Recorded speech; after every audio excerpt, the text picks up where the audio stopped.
اور supreme court آئینی bench نے ججز ٹرانسفر کیس پر فیصلہ سنا دیا ہے۔ جسٹس محمد علی مظہر نے ججز ٹرانسفر کیس پر فیصلہ سنا دیا۔ سپریم کورٹ نے ججز کے ٹرانسفر کے خلاف درخواستیں مسترد کر دی ہیں۔ سپریم کورٹ آئینی بینچ نے ججز ٹرانسفر کیس پر فیصلہ سنا دیا ہے۔ جسٹس محمد علی مظہر نے ججز ٹرانسفر کیس پر فیصلہ سنایا ہے۔ سپریم کورٹ نے ججز کے ٹرانسفر کے خلاف درخواستیں مسترد کر دی ہیں۔ سپریم کورٹ کی جانب سے آئینی بینچ نے ججز ٹرانسفر کیس پر یہ فیصلہ سنایا گیا ہے۔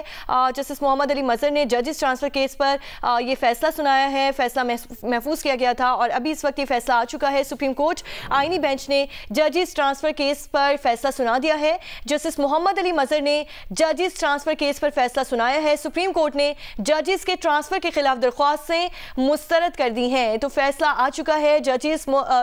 سپریم کورٹ آئینی بینچ نے ججز ٹرانسفر کیس پر محفوظ کیا گیا فیصلہ سنا دیا ہے۔ جسٹس محمد علی مظہر نے ججز ٹرانسفر کیس پر فیصلہ سنایا ہے، جبکہ سپریم کورٹ کی جانب سے خلاف درخواستیں مسترد کر دی گئی ہیں۔ عبدالقیوم صدیقی ہمارے ساتھ موجود ہیں، نمائندہ جیو نیوز۔ عبدالقیوم صدیقی، بتائیے اس فیصلے کے حوالے سے کن گراؤنڈز پر یہ فیصلہ سنایا گیا ہے؟ جی ہاں، جیسا کہ آپ کو پتہ ہے کہ سپریم کورٹ آف پاکستان کا آئینی بینچ اسلام آباد ہائی کورٹ میں جو جج ٹرانسفر ہوئے تھے، موجودہ قائم مقام چیف جسٹس جو ہیں سرفراز جوگر، جسٹس خادم سومرو اور جسٹس محمد آصف، ان کے کو چیلنج کیا تھا ان کی ٹرانسفر کو اور سینیئرٹی کے معاملے کو۔ تو اس پہ 5 رکنی بینچ نے سماعت کی اور 19 سماعتیں ہوئی اس کے بعد، جس پر آج مختصر فیصلہ جسٹس محمد علی مظہر نے سنایا ہے۔ اور یہ مختصر فیصلہ 3-2 کی اکثریت سے آیا ہے۔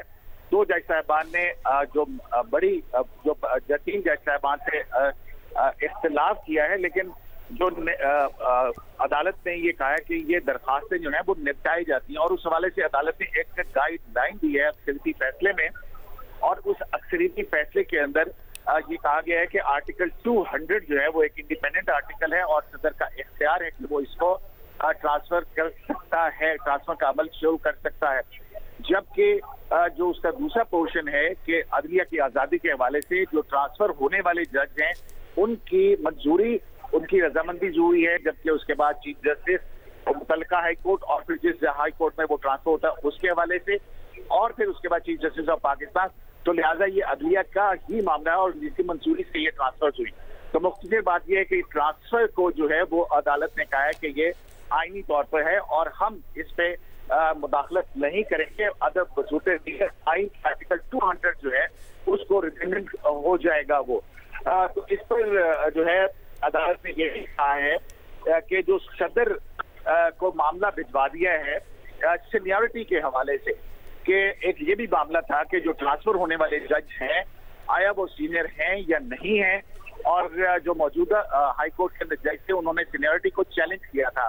تو اس پر عدالت یہ اکثریتی فیصلہ میں یہ کہا گیا ہے کہ یہ معاملہ جو ہے، کیونکہ پاکستان کے اندر کوئی ایک آل پاکستان لسٹ سینیورٹی کی ججز کی موجود نہیں ہے، لہذا یہ معاملہ ہم صدر پاکستان کو دوبارہ بھجواتے ہیں اور کہ وہ اس سینیورٹی کا جو ہے وہ کیس کی جو سروس ریکارڈ ہے جج صاحبان کا ان کو دیکھ کر اس کے مطابق وہ کریں، اور اسی طرح سے مستقل یا عارضی ٹرانسفر ہے اس حوالے سے بھی جو ہے وہ معاملہ صدر مملکت کو واپس بھجوایا گیا ہے۔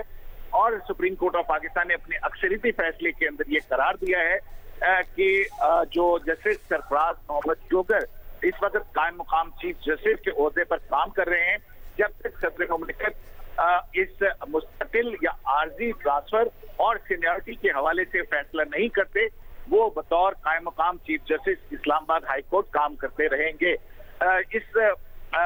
یہ جو اس طرح سے 2-3 کی اکثریت سے یہ درخواستیں جو کہ اسلام آباد ہائی کورٹ کے 5 سینئر ججز اور مختلف بار ایسوسیشنز نے کی تھی وہ عدالت نے نمٹا دی ہے۔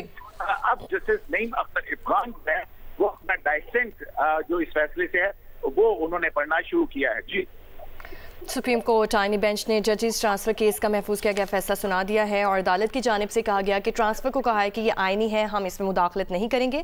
عبدالقیوم صدیقی ہمارے ساتھ موجود تھے، شکریہ۔